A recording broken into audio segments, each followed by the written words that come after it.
Kenyan men or Tanzanian men? Who do you think are more romantic? Leo ndio ile siku. Today is the day. Tanzanian men. Tanzanian men. So you think Tanzanian men are more romantic than Kenyan men? Why do you say that? Kenyan men wenye wamebaki ni akina hao wenye wako huko.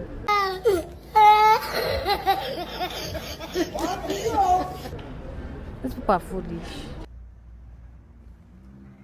Where? They don't consider girls squeezy. They just wanatafuta Kenya watapata, after washapata they go. Okay. So you prefer Tanzanian men? Hey, that's hard. Wanaume wa Kenya watasema nini hapo? Obviously wataongea takataka juu tabia yao ni kusmash and pass as usual. Yeah. Fear men. Fear men. Fear men.